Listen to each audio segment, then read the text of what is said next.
Justice Verma साहब के घर के वीडियो फुटेज वायरल हुए हैं। अधजले नोटों से भरी हुई बोरियां दिखाई पड़ रही हैं इसमें। लास्ट लेक्चर में हमने बात किया था कि जस्टिस वर्मा साहब के घर में कैश मिलने की जानकारी मिली है। 14 मार्च की घटना थी और उसके बाद क्या कुछ हुआ है, 21 मार्च को रिपोर्ट सौंपी गई, उसमें क्या कुछ हुआ उस बारे में हमारे पास अपडेट्स नहीं थे। लेकिन अब हमारे पास अपडेट्स हैं। जो फायर ब्रिगेड के अधिकारी हैं दिल्ली के, उन्होंने ये कह दिया था कि कोई नोट नहीं मिले हैं। गोलमोल बातें चल रही थी, लेकिन सुप्रीम कोर्ट ने क्लियर स्टैंड लिया है और सुप्रीम कोर्ट ने ही ये वीडियो पब्लिक फोरम पे रखा है ताकि निष्पक्ष जांच हो और किसी भी फैक्ट को जनता से छुपाया ना जाए। क्या कुछ घटा है, क्या कुछ हुआ है और जस्टिस वर्मा साहब के साथ क्या कुछ हो सकता है, इस बारे में पूरी पड़ताल करेंगे आज इस लेक्चर में। तो जुड़े रहना है आपको लास्ट तक इस लेक्चर से और समझते रहना है न्यायपालिका में भ्रष्टाचार के संबंध में कुछ बातों को और इन तथ्यों को। आइए शुरू करते हैं। तो जैसा कि मैंने बताया, 14 मार्च 2025 की रात एक रहस्यमयी आग ने न्यायपालिका के गलियारों में भूचाल मचा दिया। रात के 11:30 बजे जब अधिकांश लोग नींद के आगोश में थे, तभी फायर ब्रिगेड के कर्मचारी न्यायमूर्ति वर्मा के आवाज से धुएं के गुबार उठने की सूचना पाते हैं। फायर ब्रिगेड के कर्मचारी तत्परता से पहुंचते हैं, आग पर काबू पाते हैं, लेकिन जो दृश्य उनके सामने आता है उसने सभी को स्तब्ध कर दिया, पूरे देश को झकझोर दिया।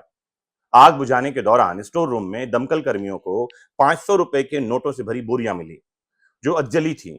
यह दृश्य किसी फिल्मी कहानी से कम नहीं था। जहां एक ओर किसी प्रतिष्ठित न्यायाधीश के घर से नोटों की बोरियों का मिलना एक सवाल खड़ा करता है, वहीं प्रश्न ये भी उठता है कि क्या कहीं ये कोई साजिश तो नहीं है। इस घटना की सूचना मिलते ही दिल्ली हाईकोर्ट के चीफ जस्टिस डी के उपाध्याय साहब ने तुरंत कार्यवाही करते हुए chief justice of India honourable Sanjeev Khanna साहब को इस मामले की जानकारी दी। चीफ जस्टिस उपाध्याय ने इस मामले की गहन और निष्पक्ष जांच की आवश्यकता पर जोर दिया। 22 मार्च 2025 को चीफ जस्टिस संजीव खन्ना ने इस मामले की जांच के लिए 3 सदस्यीय समिति का गठन कर दिया। इस समिति की अध्यक्षता पंजाब एवं हरियाणा हाईकोर्ट के मुख्य न्यायाधीश जस्टिस शील नागू करेंगे, जबकि हिमाचल प्रदेश हाईकोर्ट के मुख्य न्यायाधीश जीएस संधावालिया और कर्नाटक हाईकोर्ट के न्यायाधीश अनु शिवरामन सदस्य के रूप में शामिल होंगे। इसके साथ ही यह निर्णय लिया गया है कि जस्टिस वर्मा को न्यायिक कार्यों से दूर रखा जाएगा। क्या आपको पता है कि किसी भी हाईकोर्ट या सुप्रीम कोर्ट जज को सस्पेंड नहीं किया जा सकता? क्या आपको पता है कि अगर उनको पद से हटाना हो तो भी संसद में इंपीचमेंट लाइक प्रोसीडिंग यानी कि महाभियोग जैसी प्रक्रिया लानी पड़ेगी? मतलब हमारे संविधान में या कानून में ऐसे किसी अपराधी जज के खिलाफ, जिसके खिलाफ अपराध साबित होता है, अभी तो ये सिर्फ आरोप हैं, किसी भी तरह की कार्यवाही करने की मनाही है, उन्हें इम्यूनिटी है। सुप्रीम कोर्ट ने ही मामले की पारदर्शिता सुनिश्चित करने के लिए संबंधित दस्तावेज, तस्वीरें और वीडियो सार्वजनिक कर दिए हैं। यह कदम न्यायपालिका की निष्पक्षता और पारदर्शिता को बनाए रखने के लिए महत्वपूर्ण माना जा रहा है। जांच समिति की रिपोर्ट के आधार पर आगे कार्यवाही होगी, जिससे सच्चाई सामने आ सके और न्याय की प्रतिष्ठा बनी रह सके। दो प्रश्न लोगों के मन में हैं। पहला ये कि नोट जो मिले हैं, अधजले नोट, उनका वीडियो बनाकर किसने वायरल किया है, और दूसरा प्रश्न ये पूछा जा रहा है कि जो नोट अभी जब्त हुए हैं वो किसके कब्जे में हैं, किसने उनको सीज किया है। तो सुप्रीम कोर्ट ने ही मामले में पारदर्शिता सुनिश्चित करने के लिए जस्टिस वर्मा के आवास के जो वीडियो रिकॉर्ड हुए थे उन्हें सार्वजनिक किया है।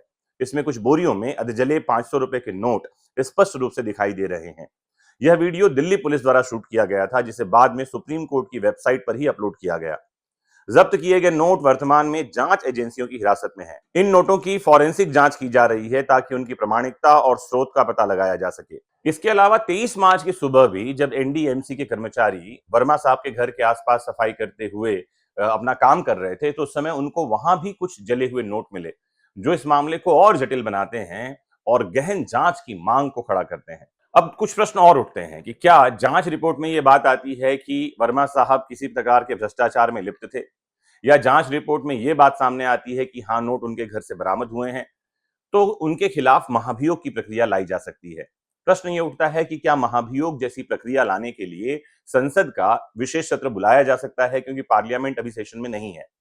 फिर प्रश्न ये भी उठता है कि क्या पहले भी कभी ऐसा हुआ है कि किसी सिटिंग जज के विरुद्ध इंपीचमेंट लाइक प्रोसीडिंग लाई गई हो और किसी को इंपीचमेंट से हटाया गया हो? आइए इस बारे में भी आपको डिटेल में जानकारी देता हूं। तो अगर गंभीर स्थिति होती है और पता चलता है कि हाँ, ऐसे कोई अपराध हुए हैं या नोट बरामद हुई है जिसके स्रोत का पता नहीं चल रहा है, तो प्रेसिडेंट ऑफ इंडिया के पास अधिकार है कि संविधान के आर्टिकल 85(1) के तहत संसद का स्पेशल सेशन बुला सकते हैं। यह सत्र केवल महाभियोग प्रस्ताव, इंपीचमेंट मोशन पर चर्चा और मत विभाजन के लिए ही बुलाया जा सकता है, और ये निर्णय राष्ट्रपति काउंसिल ऑफ मिनिस्टर्स की सलाह पर ही लेंगे। आपको यह भी जानकारी दे दूं कि संविधान में किसी भी सिटिंग जज के लिए सस्पेंशन जैसा कोई प्रावधान नहीं है।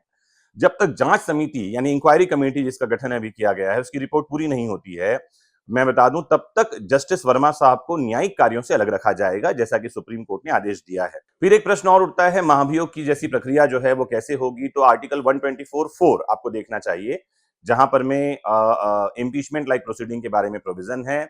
और साथ ही जजेस इंक्वायरी एक्ट 1968 पढ़ेंगे तो पता चलेगा कि इम्पीचमेंट का जो प्रस्ताव है वो लोकसभा या राज्यसभा में किसी भी सदन में लाया जा सकता है। अगर ये लोकसभा में लाया जाता है तो कम से कम 100 सांसदों द्वारा ये प्रस्ताव हस्ताक्षरित किया जाना चाहिए, और अगर राज्यसभा में आता है तो कम से कम 50 सांसद जो हैं इस प्रस्ताव को लेकर आएंगे। आपको जानकारी दे दूं कि लोकसभा के स्पीकर या राज्यसभा के चेयरमैन प्रस्ताव की जांच तय करते हैं, और तय करने के बाद पता करते हैं कि आरोप जो है वो प्रथम दृष्टया यानी प्राइमा फेसी गंभीर है या नहीं है। अगर लगता है कि गंभीर आरोप लगाए गए हैं तो मामला जांच समिति यानी इन्वेस्टिगेशन कमेटी को भेज दिया जाता है।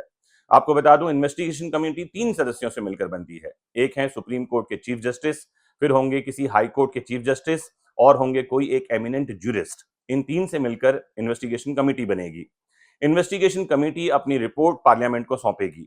फिर पार्लियामेंट जो है दोनों सदनों का 2/3 बहुमत यानी 2/3 majority of members present and voting, अगर इससे पास होता है ये प्रस्ताव तो राष्ट्रपति को भेज दिया जाएगा, और राष्ट्रपति स्वीकृत करेंगे तो जज को पद से हटा दिया जाएगा। तो ये थी पूरी इंपीचमेंट लाइक प्रोसीडिंग। अब समझते हैं क्या भारत में पहले भी किसी जज के खिलाफ ऐसा कोई प्रस्ताव लाया गया है, और लाया गया है तो उस प्रस्ताव का हुआ क्या है? तो सबसे पहले 1991 में जस्टिस वी रामास्वामी के खिलाफ ऐसा प्रस्ताव लाया गया था। ये सुप्रीम कोर्ट के जज थे और इन पर वित्तीय अनियमितताओं यानी फाइनेंशियल इरेगुलरिटीज का आरोप था।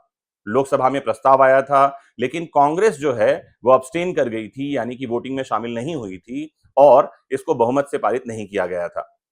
फिर जस्टिस सौमित्र सेन 2011 में, जो कलकत्ता हाईकोर्ट के जज थे, इनके खिलाफ मिसयूज ऑफ फंड के आरोप लगे थे। प्रस्ताव राज्यसभा में पारित हो गया था, लेकिन न्यायाधीश ने महाभियोग प्रस्ताव लोकसभा में जाने से पहले इस्तीफा दे दिया और उस मामले का कुछ भी नहीं हुआ।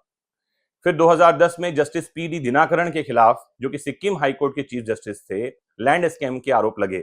महाभियोग प्रक्रिया शुरू होने से पहले ही इन्होंने इस्तीफा दे दिया।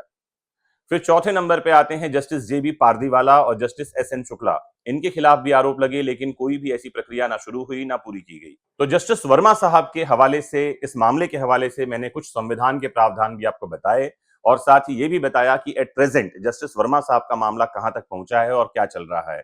हमारी नजर इस मामले पर है। जांच समिति की रिपोर्ट जैसे ही आएगी तो वापस हम जुड़ेंगे और स्पष्ट तरीके से बात करेंगे कानूनी प्रावधान के दायरे में कि क्या कुछ हो रहा है और क्या कुछ हो सकता है। तब तक आपको जुड़े रहना है आपके अपने फेवरेट प्लेटफॉर्म विधिक शिक्षा से। सभी तरह के कंफ्यूजन और र्यूमर से दूर रहना है, सच्चाई को जानना है तथ्यों के आधार पर। नमस्कार, जय हिंद।